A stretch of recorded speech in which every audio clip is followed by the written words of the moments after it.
You're listening to Oh My Health, There Is Hope podcast. When your heart is aching and your world is shaking, don't give up. No, no, don't give up. Hello and welcome to Oh My Health, There Is Hope, the podcast. I'm your host, Jana Short, and today we're here with Ashleigh Turner. Ashleigh is a domestic violence survivor turned thriver. She was a single struggling mom who escaped domestic violence, launched a podcast called Empower with Ash, and became an award-winning professional. Ashleigh, thank you so much for being on the show, and I am so honored to have you here and so honored to be able to have someone to put a voice to this. I'm so grateful for this opportunity, and I can't wait to share my story with everyone. Well, the first thing we ask you to do is to share your story of hope. And I can tell you it's going to be a good one because I just read the bio and I know that it's going to impact a lot of people. So do you want to share that with us? 100%. So I am now 3 years free of domestic violence, but it took me a long time to get to this stage in my life. So a few years ago, I was in a 3-year domestic violent relationship that ended up in me enduring 8 out of the 11 types of abuse. So you think about the physical, the sexual, the harassment, the stalking, the verbal, emotional abuse, all of that, you name it, I endured that. But little did I know that the guy that I was with was a narcissist as well. So that's just another layer of complexity to the situation, who was very possessive, very controlling. And I had to learn to be very strategic in how I escaped that relationship safely for myself, but also for my son at the time as well. So yeah, I was in such a bad headspace, you name it. I just broke up with my father, the baby daddy. And then I ended up in this relationship where I thought I needed that stable alpha male that was going to help me. Wrong, that's a red flag. Number one, we'll get to that. And yeah, little did I know, narcissist, the abuse started. It didn't start with the physical, as people always ask me. It started more with the emotional, verbal gaslighting, which was hard for me because I was quite naive. I didn't have any exposure or witnessed domestic violence. So I didn't really know what it was that I was going through until the physical happened.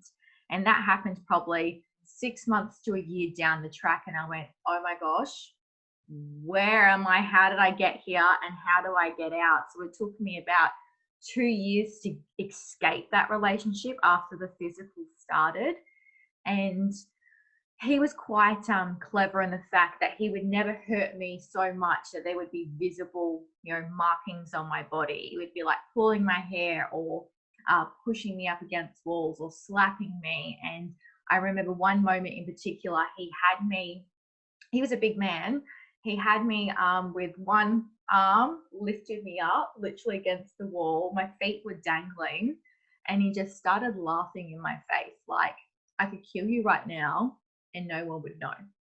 And I could, so it was just such a terrifying, toxic relationship. But over that sort of 2-year period of me trying to plan my escape, I really built that sort of inner courage, that little inner warrior to go, you know what, as much as this is such a difficult situation, I got myself here and I have to own that, and I need to take responsibility for that as well, my choices, my actions and everything like that, because that's the only way I'm going to be able to escape if I took back that control within myself. So I really started that personal development journey and allow myself to get that opportunity to escape that relationship. Well, if you don't mind, I want to really discuss with you the signs. And I have a family member who was in a relationship like that, and I don't want to say her name because I know she listens to the show, and that's her story to tell. But I remember saying to her, why are you still here? Why don't you leave? And they were so beat down at the time that they really felt like they deserved what they were getting.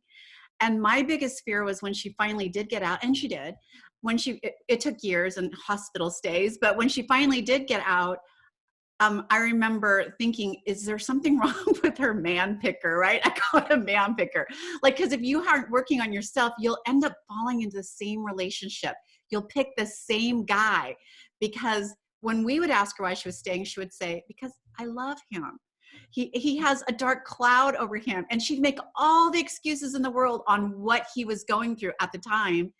And we had to just sit back and let that be her journey and know it was going on, and know that there was nothing we could do because she wasn't ready to leave. But what are some of the symptoms that women can look at? Because when I asked her how that happened, she's one of the most strongest women I know. And when I asked her how something like that happened to her, of all people, she said, because it doesn't happen in one day. It's just one thing. You know, that friend of yours, if you weren't with her, hanging out with her, we wouldn't fight so much.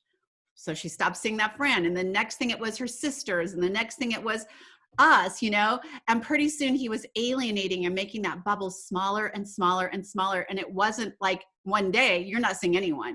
It was these little teeny things and breaking you down through the process.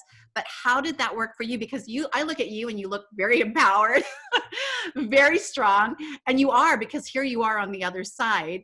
And so you had to find that inner strength somewhere. And I know that it's scary, but how did that happen for you? I'm sure it wasn't, you met somebody, jumped in a relationship knowing this was going to happen. Yeah, no, you don't. And that's why I said I was very naive to it, because I didn't know what domestic violence was. So that's something that I'm really trying to do now, is educate people to go, it's not just physical, it's the emotional and the verbal abuse that tend to start first without you realizing it. But similar to her story, he would drag me down every single day. Like, he would make me feel like I was just a worthless piece of shit. Honestly, he would say, oh, my ex-girlfriends do better than you. They're more beautiful than you. They're more successful than you. You're stupid. You're not going to go anywhere in life. No one would want you. No one would love you. Like, I'm the only person. Like, he would really pull me apart to the point where you hear that every day, you start believing it. You do. And it was a great example was he made it sound like he was trying to help me be a better person because I was such a piece of shit, kind of thing. So then he sort of builds you up, and then that sort of validation piece, that trauma bonding really connects to them, because they're like, oh, they're helping me be better. They're showing me something that I didn't see before. And they just make you feel like you were walking around blind, thinking that you were beautiful and intelligent and you had something going for you, but you didn't, but now you do because you're with them. It's just this toxic mind game. And a great example was I was in my sort of job, it's a professional environment, and I was wearing, skirts and dresses. And then he would say, look, if you really want to be a leader with respect, maybe you should start wearing like long pants and long shirts and be a little bit more conservative and don't show your skin. So that started there, and I was like, oh, maybe he's right. So I started doing that. And then it would start in the more personal life, like when you go out for a cocktail night, instead of wearing that sort of tight dress, that little black dress, he would make me or sway me to wear something a lot more sort of conservative, or not as tight, or longer sleeves. Why would you wear so much makeup, kind of thing? Let's just, who are you trying to impress? Are you trying to impress me, or are you trying to impress other guys? Like, he would really get into my head like that. Hence why I wear red lipstick, because that's my little mini FU to him, because he can't tell me what to do. But it's just little things like that. Are they making you feel bad or making you really doubt yourself? And he isolated all my friends and my family away from me without even realizing it. And he would message like friends, like my guy friends, off my phone, this horrible message like, I don't want anything to do with you. You disrespected my boyfriend, rah, rah, rah. Then would delete the message and kind of like block their number. And I wouldn't have even known that he sent that message, and then they couldn't send me messages, if that makes sense. So I had no idea until after I was out of the relationship that my guy mates were like, look what he was sending us. That's why we didn't contact you. And I was like, are you serious? Like, that's the kind of stuff he was doing. And little did I know as well, is that he put spy software on my phone and on my laptop. So he was literally tracking everything, like anything I Googled, all messages, all emails, everything. And then I remember this, I have no idea how long it was going on for as well. And I remember there was this conversation with one of the girls I was having on my phone that was about him. And then later that night, he made some sort of comment about it. And I was like, I would never have said that to you, but I'm going to play dumb and go, oh, yeah, I've already told you that kind of thing. And I went, nah, something doesn't sound right here. And I took my phone and my laptop to one of my family friends who's like a little IT wizard. And he went through it and was like, mate, he's got spy software all over your devices. Do you want me to wipe it? And I said, no. I was like, because then he'll know that I know that I'm onto it. So that was one of the major signs when I was planning my escape to move from Darwin, Northern Territory to Brisbane, Queensland. For those that don't know Australia really well, it's about a 4-day driving trip. It's pretty far. And I was trying to get a transfer within my work without him knowing. So I was orchestrating that. And as I was doing the logistics, that's when I picked up on the spy software. So thankfully, I didn't write anything on my personal devices, or he would have found out about me trying to escape. That's like, wow, that's a lot. One of the other things that you mentioned at the beginning is there's different types of emotional abuse. And some women feel like, well, he's not hitting me. He's not, I'm telling you, if he's abusing you that badly, the hitting will come. They don't start out that way, right? They start out breaking you down, isolating you from the people who could support and love you. And then it's your time. Like, I don't know if this happened to you, but with her, if she went to the store, he'd say, how long are you going to be?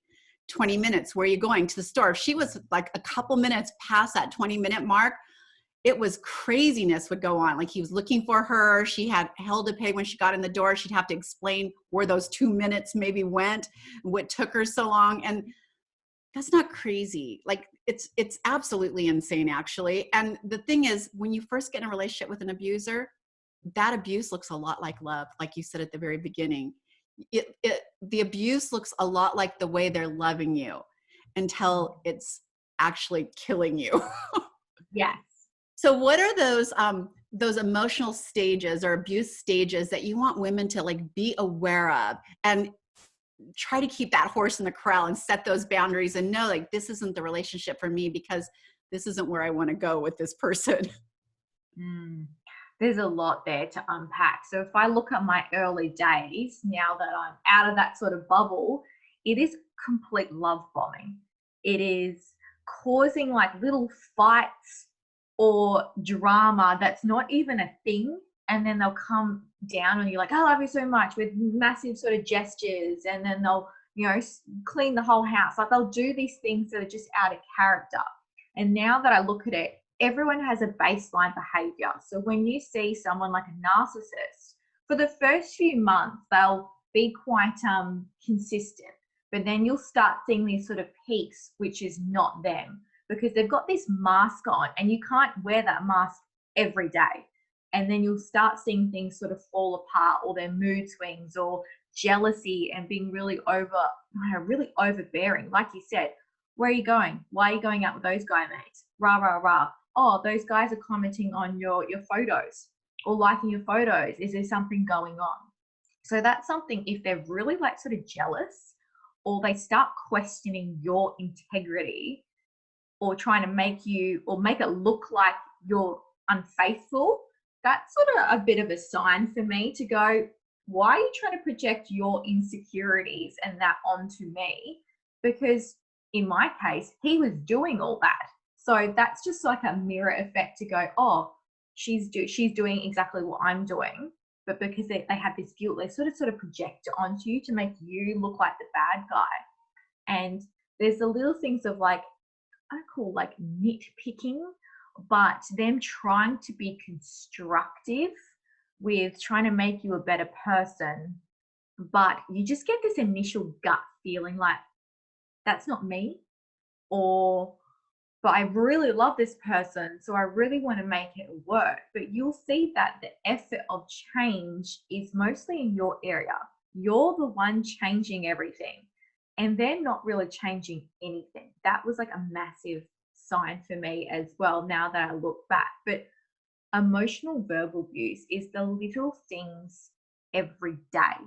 And then you look back at it and you go, holy crap, there's a lot there. But it's just like these tiny little things, a little micro like moments or words that really get under your skin. So they'll start tearing apart, I guess, your appearance a lot, or judging what you're wearing, or they'll give you this snarl little look of like disgust if there's something they don't like. And you're just like, what the hell? I think I look great, but okay then. But it just makes you doubt everything about yourself. But if I think back to it, I used to say, if he spends all that time and energy working on himself instead of trying to tear me down because he's miserable with his own life, he could be going places in life. But that's just not their mentality. They want to destroy you, so then you stay with them, so then they look more superior and more, I don't know, masculine and dominant, that you need them kind of thing.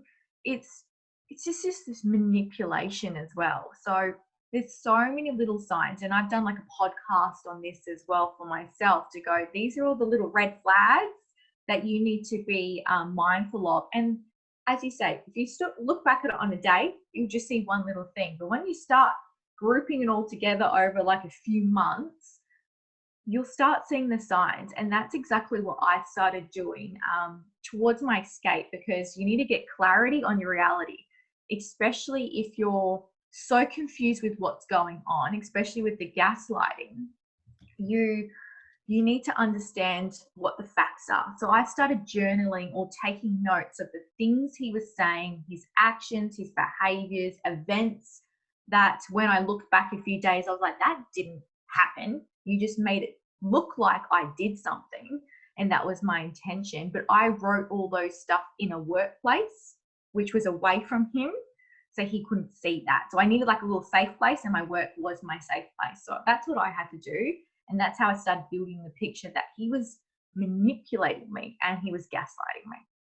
Well, I want to ask you about what that trigger was that made you decide, I'm getting out of this. I know you said you have a son, and so I don't know if that was your trigger, but I also want to bring, before we go there, I want to bring attention to the fact that it's not just women who are in relationships where they're being abused. Men are also abused. And when we're talking about this, if you're in a relationship, a loving relationship, nobody should make you feel like that, whether you're a female or a male. Like, it just shouldn't happen. So what was your trigger that made you finally find that strength? Because that is hard. That first step, it's so hard. Mm-hmm. There was sort of two moments. So the main one was my son, 100%. So once you put that onto someone else that you care about, as a mother, you just go, not happening kind of thing. So for me, I was sitting there and I was looking at my son having the time of his life at home because he wasn't here. And then when he would come home, my son would become really sort of quiet or want to go to his room. So he's like, he never seen the physical abuse. But now that he's 9, back then he was like, I can't explain it, Mum, but I just have really bad vibes about him. Like, he was always nice to me, but I just knew he wasn't nice to you. Like, there was just this vibe, and you could see his behavior changing. And then for me, I went, holy crap, if I'm basically saying that this behavior is okay, so therefore, if my son is around this person, he thinks that this is okay, and then he could do that to someone else, and then I would just feel, I don't know, this guilt to go, I allowed you to be raised by an abusive person, and then you could possibly do that to someone else. Like, it just broke my heart to go, no, not happening. And if I had a daughter, there is no way in hell I would let her be in this relationship. I'd grab her by her ear and pull her out of the house myself. So I was like, why am I allowing myself to be in that sort of situation? Because if my son did this to a woman, all hell would break loose kind of thing. So it was just this realizing that I had different expectations and standards for myself than what I would want for my son or other children that I'll possibly have. So that was like a big thing for me. I went, nah, not happening. And then I had a few powerful quotes for me that really got me going, because when you're in that victim mentality, you're like, oh, poor me, why is this happening to me? Oh, I deserve this.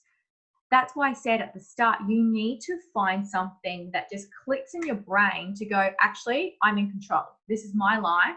I handed over the control to this person, and I have a right to bring it back and get it back and take action. So there was a quote, can't remember who said it from the top of my head, but the moment you take responsibility for every aspect of your life is the moment that you control every aspect of your life.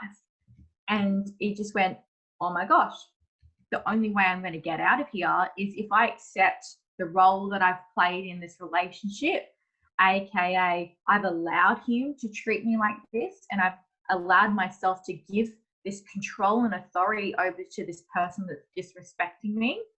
That was like rule number one for me. I'm the only person that can get myself out of there. But also when you get out, I'm the only person that can heal myself as well. So that pain was caused by him, yes, but I've got to heal myself. No one else is going to do that for me. So it was like these moments of enlightening, like lightning bolts. The angels or the gods were around me going, girl, listen to these signs. And thankfully I did. I built that courage and that, I guess, that confidence before I escaped, because I think that's where the gap is with so many women, is when you're so deflated and you just feel like, oh, like, who am I? Why am I going on with life? It allows you to go back to them. So for me, it was like building my confidence to go, once I escape, that is it. Block, delete.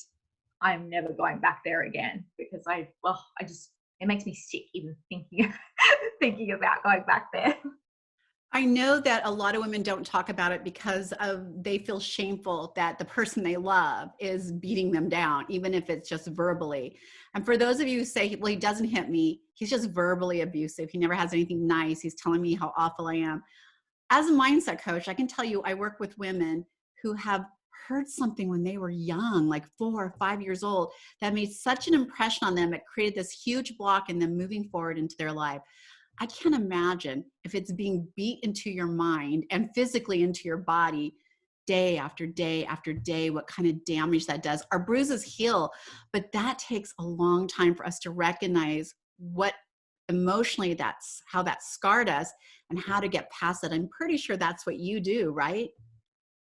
100%. You're right. When I look at my side effects off the back of that, all of them are from the emotional verbal abuse. None of them were from the physical, because I was thankful that I didn't get to that extreme sort of physical abuse, unlike so many other people. But for me, it's, I haven't dated in 3+ years, not even flirted, messaged a guy, nothing, because that actually terrified the shit out of me, to go, what if I don't work on myself enough and I fall back into that? So I'm like, nope, I will not date for 10 years if I have to, until I'm confident that I'm not going to go down that sort of path again. And your confidence in your self-worth just, I can't even explain it. You have to rebuild it up. And sometimes you got to fake it before you make it with your affirmations and trying to really go, yep, I can do this. I can make this work. It takes a lot of work, I can tell you that. But now, 3+ years, I can say, I've got this now. I believe in what I'm doing. I'll still have those moments. But for me, one of my biggest side effects was I've got huge blackouts throughout my whole life now. As in, I don't remember heaps of things that went on during that relationship. Like, I remember the major things, but I don't remember heaps of the good memories before him. Because I don't know, I'm not a psychologist, but I've spoken to a friend who's a psychiatrist, and he's like, it's as if you knew he was getting into your brain and you locked these memories away to protect them, but we just don't know how you're going to get them back again. And if you want them back, because you don't know what other sort of bad things are going to come with it. But if I'm at family events or with friends and they talk about, oh, well, remember when we did this? I'm like, no, it's really, really bad. So that's something that I'm still working on as well. There, by the way, it is a long process. I mean, most of these relationships last a really long time because it's very hard to separate yourself from an abuser. And one is a thing I had mentioned before. We feel shameful that somebody is doing this to us, the person we love that we're sharing our lives with, right? And for us to say it out loud to someone makes it real. And then, I don't know, we feel judged. And get yourself judged. Get out there, who cares, and get some help. Like, be that person, find your voice.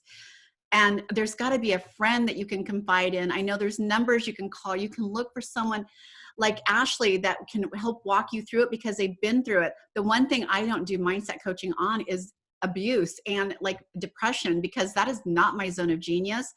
I do not know what those women are going through. My advice to them would be like, you're strong, be strong, put it in your head, make this plan. But that's not necessarily safe for them. Something that they are ready to do. And I know not to take on that kind of a client because I probably wouldn't be very much help. I've never been abused. And I just had boundaries for myself very young. I don't know why, maybe because I'm an oldest child and because I had younger siblings, you set those boundaries on what's acceptable and what's not. But I have people I love very much who've been there, and I just don't understand it. So for those of you who are ashamed to speak out, are fearful of being judged, what would you say to them? Because that it had to be really embarrassing for you. And you felt it was probably partly your fault when you said to your family or your coworkers, I had to leave because it was abusive. It is terrifying. And it's because for me, I personally didn't know really what it was that I was going through until I got out safely. I knew it was bad, but I couldn't piece all the, bits together until I got out. And it was about a year later, after I escaped the relationship, I launched my podcast called Empower with Ash off the back of winning a procurement Australasian award in 2019. And then a few months later, I launched this podcast, and the first story was about me escaping domestic violence. And that was the first time anyone heard it from my mouth. I didn't tell friends, family, no one up until that podcast. And because for me, I did it for my own healing, but I didn't want anyone saying, no, don't share that story. Because to me, I'm like, oh, that would mean that they're shame, like they're embarrassed for me. So I was like, nah, I'm going to do this. I'm going to tell the world. And I went off and did it. And it was honestly the best thing, but most terrifying thing that I've ever done in my life, to be like crying, like, this is my story. This is how I escaped, all of that. But honestly, I've learned over the years, like embracing vulnerability, like the ability to connect with other women or men that have gone through this is like phenomenal. Like, I get messages and photos of people, the things that they are going through now, and I'm there to support them as much as I can. But don't be shameful of it. Like, there are so many people that go through this, and I was scared because I thought I was the only person going through it all, because I didn't know anyone that went through it. But as soon as I opened up about it, thousands of people contacted me like, I've been there, I went through this, sounds so familiar. And the scariest thing was when I shared my story, about 8 to 10 different women contacted me saying that the guy that abused me and his brother did that to them. And I was like, what? So I didn't know that they've been doing this for years, but no one had spoken up about it. And they were all coming to me, showing me like with their stories. And it broke my heart to think that they went through all that, because I thought, but then it broke my heart to go, oh my gosh, I drove myself crazy for years thinking I was the only person doing this, going through this, and how stupid I was to have ended up in that, to know that all these people went through it too. And I'm like, wow. So it was like this beautiful moment as well to go, you know what, you don't need to be embarrassed by it, because so many people go through it and they're waiting to hear your story, or they need your voice, or they need to know your advice as well, because you could help them as well. Ashleigh, that is the whole premises of this podcast, is that we're given our journeys, as painful as they may be, for a reason. And that story that we have inside of us is like, I feel like our superpower, right? We went through that journey, we're on the other side. And when I say on the other side, we're still growing, right? We're still healing, we're still moving forward. But that story we have inside of us, I feel like when we put it out into the world, it's like putting heartbeats that reach out and connect with people. And all of a sudden you'll have those women, oh my gosh, she understands. She gets what I'm going through. Like, I'm not alone. And it starts creating healing and this incredible ripple effect of change in the world. So let your stories empower you. First of all, you were very brave to tell your story. And I remember I wouldn't tell mine for 2 years, and it was nothing like yours. I was ashamed of being sick. And I did not want to tell mine. And the minute I did, the same thing happened. I looked as I got off stage, and there was like 200 women waiting to greet me, to tell me that my story touched them and how it connected to them. And I was blown away. And I realized our stories, these beautiful journeys, no matter how painful or joyous they've been, they're given to us for a reason. And you sharing that today on the show, like, wow, thank you. Tell us how you're helping women now thrive. So off the back of that award that I won in 2019, I launched the podcast, and off the back, it's just been this learning curve over the last sort of 2 years, trying to figure out what works and what doesn't work. So I've got this podcast.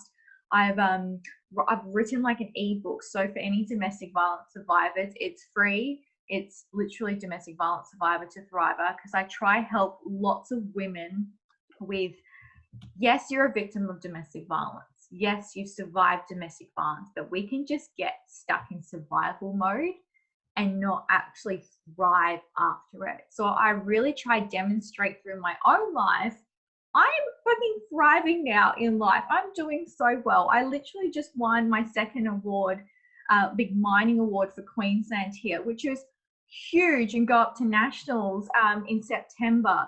But just to show people, to go, that is nothing. Like, what you go through is up to you what you do with it. So for me to stand up on a stage in front of, I think it was 2,000 people when I did my acceptance speech last month, to share with them that I did what I did off the back of domestic violence, it was just, I had people crying, I had goosebumps to go, I can't believe I'm talking in front of 2,000 people. Oh my gosh, that's terrifying. But just to know that momentum, and people go, we need this. Like, we need someone to show us that you can actually live your best life after your rock bottom. That was my rock bottom, and I have not allowed it to affect me once I've gone through all that healing phase. And that's what I try to do. Like, the only way you can be the change that you want to see in the world is to start with your own life. So that's what I did. I'm focusing on what I can do, walking the walk kind of thing. And it seems to be making an impact. So I'm just going to keep doing it, I think. Well, Ashleigh, you are changing the world. And thank you for your bravery, for sharing your story, and for helping other women get out and share theirs. We're going to put Ashleigh's free ebook and her podcast link, so you can join her, in the show notes, and all the information where you can connect with her. I strongly suggest you do, because I want to give support like that to someone who's brave enough to stand out and show other women there's another side to what they're going through. So thank you so much for being with us today, Ashleigh. Thank you so much for having me. Thanks for listening to the Oh My Health, There Is Hope podcast. Make sure to visit Jana's website, bestholisticlife.com, where you can subscribe to the show on iTunes, Google Play, or listen there, so you'll never miss an episode. While you're at it, if you found value in the show, we'd appreciate a rating on iTunes, or if you simply tell a friend about the show, that'll help too. Let's change the world together, one health expert at a time.